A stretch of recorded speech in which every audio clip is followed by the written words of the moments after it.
So what we're boiled down to is a basic list of myths, and I think we could probably talk and come up with more. Are there right now, any other perceptions you have of what the media can or cannot do that you'd want to explore with me? We're going to talk about do's and don'ts next, when we do an interview, and we're going to talk about a process that when somebody calls you up, whether they're a media person or in terms of the formal sense or somebody off the street, you can apply to actually plan to do a better interview. Those are some next steps. Do you have any myths or other perceptions you have of the media you want to explore right this second? I've just found that with some of our local media, there's a fairly large turnover of reporters. Yep.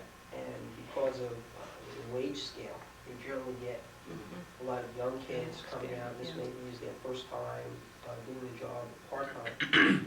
And that you've got to be really careful as far as what you say, because they haven't had the practice. And although I understand what you said about, I didn't say that, I found in this market, there's more of I didn't say that that's true than not, because of the quality of the reporter and the experience. One of the things too about that, in terms of as you're building your relationship with the media, it pays when you get the new reporter before the crisis hits, and you've got to do a quick explanation of the issue to them on the telephone. Making a proactive visit, introducing yourself, talking about what some of the things. So, and it's tough because you're right, they change the positions and then you've got to do it with somebody else. But at least that gives them the framework so they have a better understanding, so that when they are in a rush trying to do the story, you've got a little bit of a better shot of them understanding it. Yeah, we can make it a policy that when a new reporter is assigned, to call them up and say, why don't you come in That's and good. give an update on what's going on. You do that? Yeah. Good.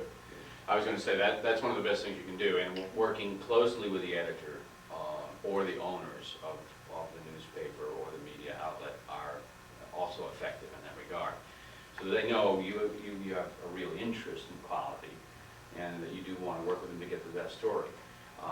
The other activity you can get into is to ask a reporter to repeat back to you what they have just written down.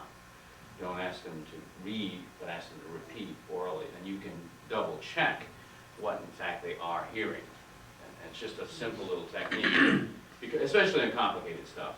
And remember, always remember, that even when that story appears, I don't even care if it's on the front page. Day after day, I don't care if it's on the front page. As the Hazelton story points out, it is not going to make a huge difference in this phase, the behavioral phase. What people are going to do is what we're really after in the bottom line. So you don't want to put a lot of stock in what the article appears as. If you do, you can see that you're misweighting the diffusion process scale in terms of what people are going to likely do about anything. You have got some work you're going to have to do. When a negative story appears, I was dealing with the president of a university not long ago, who had a major editorial, and editorials are real zingers. When you get a negative editorial, everybody goes, oh my God, we're dead in the water. It's not true, folks. If that were true, there'd be a lot of things that wouldn't happen around here in this world.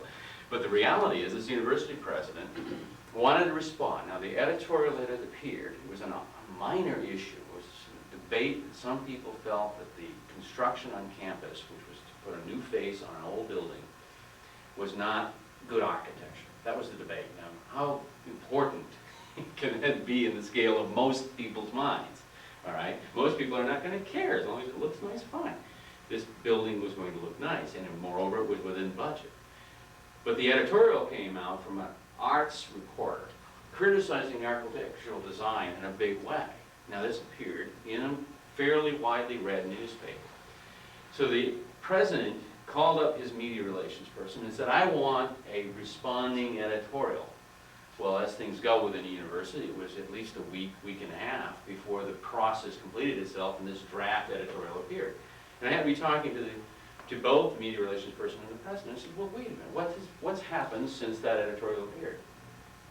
Well, nothing. There hadn't been any follow-up editorials, no reporter call, no more stories, no more issues. Then I said, well, why are you responding? What's your point? And, well, we've got to correct the facts. We've got to make sure they understand that the people voted this in, it was within budget, and we were restricted. So if you look back here, where are they in this whole process?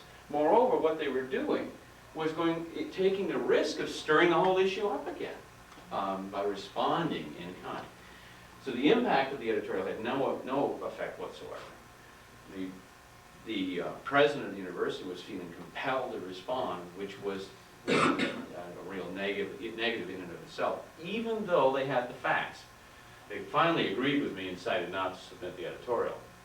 And the issue has just died. It is not even out there. So when you think about front page stories and responding to the media, one of the myths that we could probably add here is that you need to respond. And I really take caution whenever you think about responding to the media. Most of the time in our work, we will caution a client to go and have a meeting with the editor. Go sit down with the editor and explain where you think things are different. Do not ask for a reprint or a misinformation statement or another article. That's not really what you need to do. What you need to do is make the editor aware of the fact that you think something very seriously wrong has occurred, and that usually takes care of that and gets the message. And then that reporter oftentimes will be met with by the editor, and they'll talk about where things went wrong. That's usually how that process works. You don't need to, keep the inaccuracy stirred up any further, is my point. But if you do get day after day after day, and as was pointed out with the Exxon Valdez issue, you do run the risk of having some impact, or you could have some impact because it no longer is a passing parade. I'll just give you these on the way up. Here's one too. Thanks. So there is a fact that the more something is out in front of the media on a regular basis, the more you have to start to think about it. Not because it's there, but because probably you have not responded within the community well enough to do something about it, and to sort of mitigate that, because people are keeping it stirred up. So that's a real signal there from that point of view. The fact of the matter is, Exxon Valdez did not respond to that issue well. They still haven't responded to that issue very well as far as I'm concerned. So from that perspective, we don't need to worry too much. Now, some of the do's and don'ts. Before you go on, Yes, let me just ask something about that. Let's say through strategic planning that we wanted to really change the structure of the high school to Yep. something bizarre, like going from 7 periods a day to 3 two-hour periods a day, and that we got out some one-way information on awareness, and that did create some interest with people because everybody's gone to high school, so most people are used to the 7 periods or whatever. Yep. And let's say a person has sort of said, well, I don't see any need to change. Why change? Things are fine as they are. So that's evaluation. Then they do the social trial. Let's say he knows a teacher at the high school who's totally against it. There's no reason to change. So indeed that person rejects the recommendation. Is that person open at all during the reinforcement stage? Let's say an editorial came out giving some of the benefits to the change. Sure. Is that person open at all, or is the adoption rejection phase, is that a close off? Not So that- necessarily. Okay. It depends on the issue. I back up and restructure your approach just a little bit in putting the media in the proper perspective. Instead of doing the one-way information phase, trying to get press releases and brochures out in the community, I would urge you to get your opinion leader network in place. Know what the messages are, where the likely sticking points are. In fact, you could probably conduct some interviews with key opinion leaders out there to identify the sticking points and questions. Get the information out on the street to the key opinion leaders before you attempt to do any of the other one-ways. Why I say that is that one thing we know from research is that the opinion leaders do not want to read about it before they've heard about it from you personally. So the caution is to take the time to get to them first. Why that's important is that then they're out there talking about it. They do feel empowered. They feel like I am on the inner circle. I have this information. They've cared enough to share this with me. They're therefore more likely to talk about it. And when something does hit, the brochure gets home to the parent, or the media does pick up on the story, and they start talking about restructuring, and somebody reacts negatively and says, geez, I think it's a horrible idea. Why change? It's been that way for 100 years. Why change now? Then this person, this opinion leader, chances are will encounter those people. And it's not you saying anymore. It's the opinion leader saying, this is why I think you should change. Plus, when this person has rejected the idea and maybe written a letter to the editor or gone to a meeting and expressed anger publicly, opinion leaders can continue to work on that person. If all of us have somebody we respect beyond ourselves, and we do listen to what they often say to us, and there is that opportunity. You can come down strongly on one point of view, but often that can be changed by somebody who you respect coming to you and saying, geez, I think that really is true. I know an exact example of that. A television station refused to run a series of Planned Parenthood ads. Controversial subject. This general manager said, there's no way we are going to run those ads on this station. That's it. Major campaign was unleashed by Planned Parenthood organization, and all of their friends, letters came in, guest editorials were requested, on and on and on. Major barrage, a lot of resources were spent. That general manager didn't move. And about 3 months later, the general manager happened to be at a meeting with a general manager from some station somewhere else in the country who he respected immensely. Because that person was pro Planned Parenthood activities, she convinced him to change his mind. And that station is now running the Planned Parenthood ads. So it can happen, and in a big way. That station manager went public with the decision not to run those ads. So what more of a box can you put yourself in? Which, and as we all know, once we made this public gesture, it's very difficult to change, but it does work. Just to add a little something Yep. on that idea of the sticking points, and when you're, communicating with the opinion leaders and you're kind of finding out what are people's issues out there and what are kind of the other points of view, one of the things we do this all the time for public hearings, is trying to anticipate in advance what those hard questions are going to be, Right. and provide our people, whether it's your opinion leader network or also your internal organization, your employees, you want them to be educated enough to be able to respond to some of these things, and kind of do a simple Q&A sheet that's going to be able to Right. guide them through when they're approached at a cocktail party, or the issue comes up, they're at a meeting together with somebody, and they've heard that question and the answer is We were just it's involved. helpful. It's also still media related. We were just involved in Maine, working with 5 school systems in implementation of an AIDS awareness curriculum. Curriculum was designed and tested in 2 schools for the past 3 years. The Maine Family Planning Association, the Department of Education, and the Centers for Disease Control saw that model, liked it so much, they want to now try it in 5 different schools.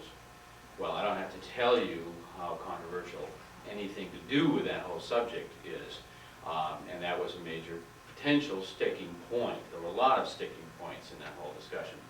What we did was we met with the superintendent and principal of each of the schools involved, and we set up an opinion leader plan where they were to get the word out in a set period of time to the key opinion leaders in the community before anything could go out in the press. And there was a lot of interest in, obviously, this subject that these schools were now going to be trying this curriculum created by and large by students, by the way. And the result was, this was 4 weeks ago, we did the briefing and workshop with those schools. They followed up and went out to their key opinion leaders throughout the area and said, this is what's coming in, here's exactly what the facts are, here are some of the likely questions, and here are the responses. We walked right through that very formal process. And the net result is there has not been one story that I know of that has occurred around that. And it's been known for at least 3 weeks now that the entire effort was underway. And there will be some issues I'm sure there'll be some issues that will crop up in that whole activity. But this process, before you do your one-way communication, your media effort, is an effective process to put in mind. And what we're really talking about here is all process. We're going to really spend the last hour of this morning dealing specifically with process too. Any other questions? Yes, on your issue of responding to the controversial editorial, and I understood you to say, go and talk to the editor's reporter, et cetera. But what happens when you really have, an egregious scenario? For example, we had one last June in which a local newspaper ran a story that the valedictorian at Portsmouth High School was going to boycott the graduation ceremonies because he had submitted an essay in a competitive scenario to be a speaker at baccalaureate. He said his English teacher said it was the finest essay she had ever read. And he claimed it had been rejected because the content didn't portray what he said the administration wanted, an upbeat, positive image of the school. And so he claimed that he had been singled out for telling the truth, that he didn't fit in, there was a caste system at the school, and he was going to boycott graduation. Sure.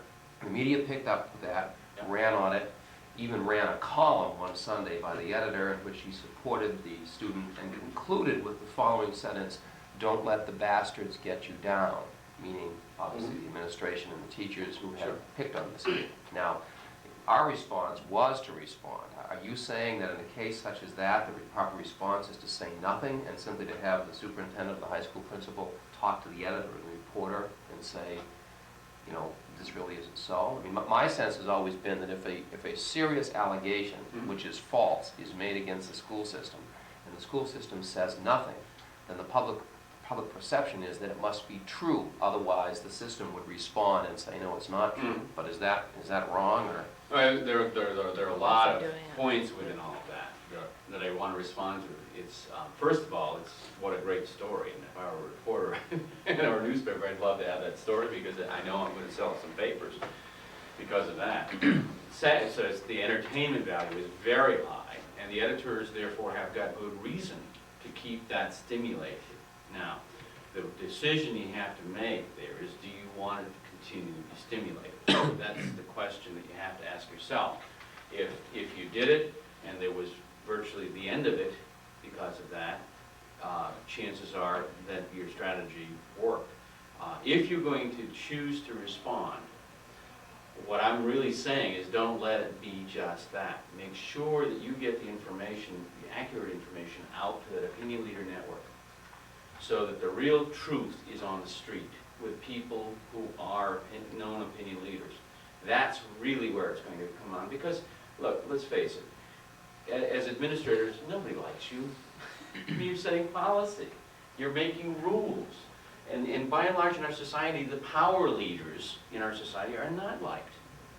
They're put in power by the other opinion leaders out there in the society. But the reality is, as power leaders, we are taking on a negative position right up front. Right up front. I mean, it's not necessarily that uncomfortable either.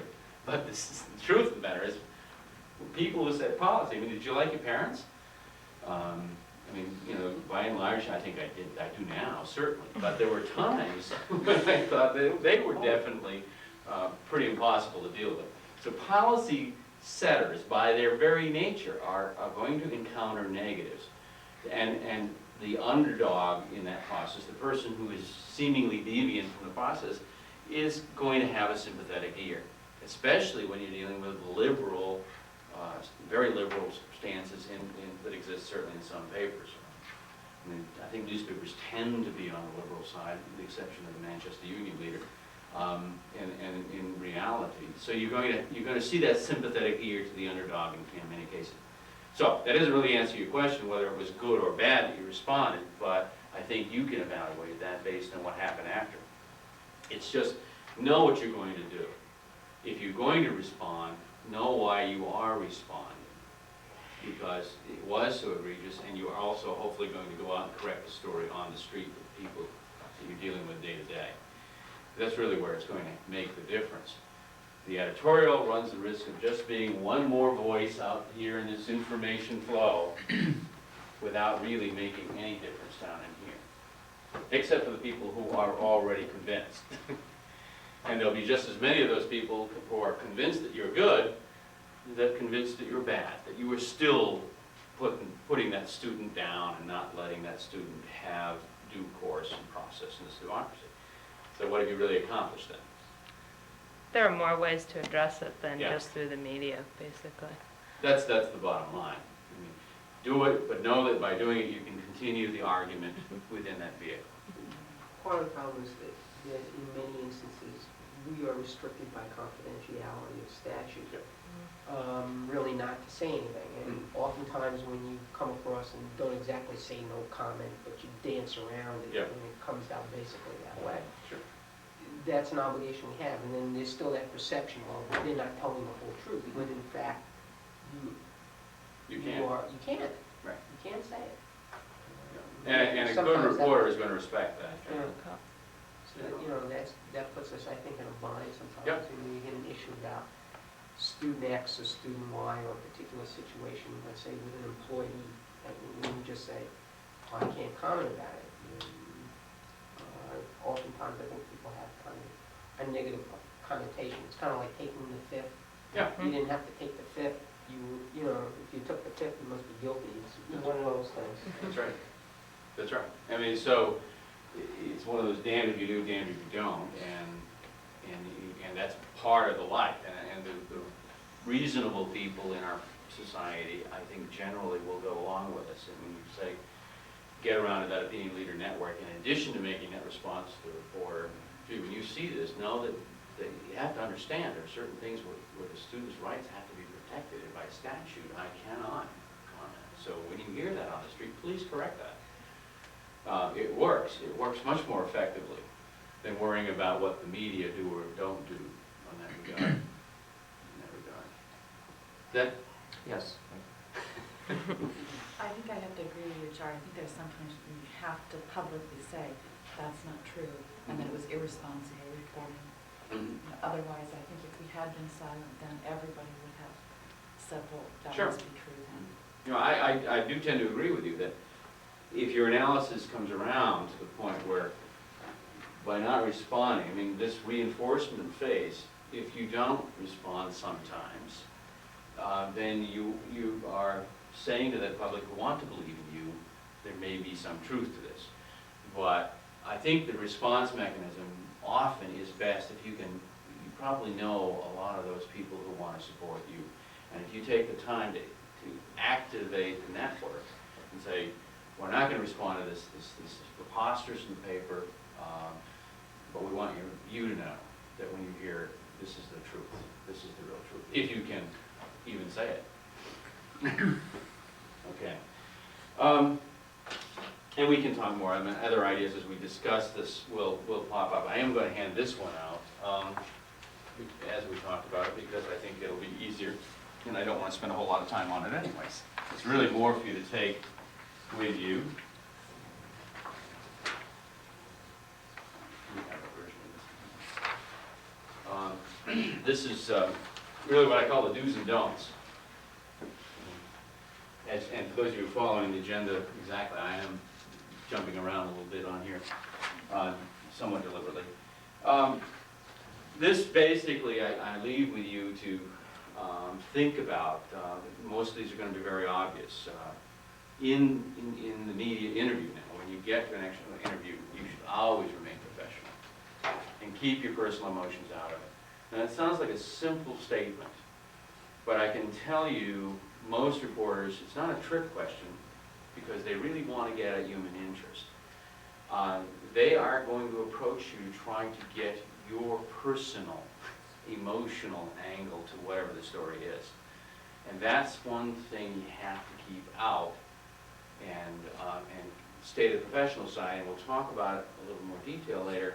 Stay to the professional side, which is the agreed to message. We want to be speaking in one clear voice, as Pat said, and that's our goal in this whole process. We can disagree with each other, and we often will, and that's great. That's part of the society. But once we've made a decision, we all have to agree that there is a message that we need to get out to the public, and that while we all don't all agree on some issues. We do agree on this, and that's why this decision is here, whatever it is. So that becomes the professional side. And your personal values at that point really don't belong. I mean, many, many times in my career, I've had to say, well, do you agree, when somebody, the reporter asks, well, do you agree with this process of, I was involved with an insecticide treatment operation in the Northeast, spraying forest land. And a lot of reporters, well, do you agree with using insecticides on these forested areas? And aren't you concerned about the environmental impact and all that sort of thing? That has nothing to do with me. I was in a professional capacity. It's my responsibility to stay professional, whether or not I agree. The fact of the matter was I was working behind the scenes to get them to limit their use of chemical insecticides to begin with. But I don't, that has no place there. You need to be positive about the interview as well as candid and honest, from that professional level. Be confident without coming across like a know-it-all. I think you go into an interview, go into it not suspecting a rat, because that'll show in your face. Whether or not you're going to be on television, that reporter's going to pick up on that. Go in confident and upbeat and positive, because if you come around to a decision, that's really where you should be. And you have to physically think about that. That's not just something you can do mentally. You have to think about that confidence and positive nature when you're preparing for that interview. And I interject again, whether you're dealing with a professional news media person, reporter, or dealing with a parent or somebody a constituent on the street, these are the same points that I think are important to bring back up. Having prepared points you want to make, and then sticking to them. Don't go into that interview cold. Go with the points that you want to make, and we'll talk about this later too, almost regardless of what the question is. You go into that interview knowing that you have certain points you want to make, and you're not leaving until you do. Just to interject there, when we were doing the family planning brainstorming and the Q's and A's and kind of our message strategy, we called them the mantras, because these were, we wanted these people to leave the room knowing that the main messages that we had come up with, we wanted those to be out there, basically no matter what question that they got. And it was their responsibility to communicate. This was a life or death issue, and some of the other main messages that we came up with. They might have to do our thinking, what are your mantras in this case that you want to leave with people? And in that point, keep those answers short. Remembering what I said about the 30-second soundbite, and that's the world today. Whether you're dealing with electronic media or not, all we really can hope for, what was that famous quote? We have, 60 seconds of fame or something. Everybody has 60 seconds of fame in our lives, or some famous line. It boils down to that. It's more like 30 seconds. If you listen to radio news and think about that, how much of a quote actually makes it. 15 to 30 seconds is going to be the average. And the same thing is true, even though a newspaper article is longer. The real quote, how many real quotes can you expect to get in an article? You might be lucky to get 2 sentences for a quote in a newspaper article on most stories. So you need to think that, well, gee, I've got this very brief opportunity to make my point. How can I do it in a way that is going to be interesting and be picked up? That's the idea. And that's more important when you're out here doing the opinion leader stuff than it is with the media. The same points have to be thought of when you're talking to the person on the street. And obviously using language the public will understand, and that just means get away from acronyms and all of the great academia kinds of points of view, and I fall into that trap so many times myself. Avoid, again, giving your personal opinion, and never ask what-if questions or speculative questions. Just stay right out of that whole arena. The what-if and all that just leads you nowhere. I mean, why speculate? If it's happened, fine. If it hasn't happened, well, we'll address that whenever it does become an issue. Don't fall into that trap. Limit your discussion and comments to your own organization incident at hand. Often, you recently had the story on the condom issue in the paper. You could have, in an interview, been blindsided and said, well, what should Nashua be doing right now? They're considering, or Durham, they're considering the same subject. In an interview, you might have been asked, well, what should they do? what they do is none of your business at this point, and you can't speak to that. And it's an open chance for problems if you do. Establish ground rules before the interview begins. Don't assume that this reporter is going to control the interview. That's the worst thing you can do, and most people let that happen. When the reporter comes in, you set your time limits, you review the kinds of things you will or will not allow, and that doesn't have to be elaborated on. I just think the point is that when you go in there, make sure your title's correct, that your name is spelled correctly. You know, the old adage, it doesn't really matter what's said in the paper, make sure your name is spelled correctly. All those things, cover those things in the interview. That sets the formal tone, and yet you want to be positive and upbeat about it at the same time. Don't go in there assuming the worst, but take charge.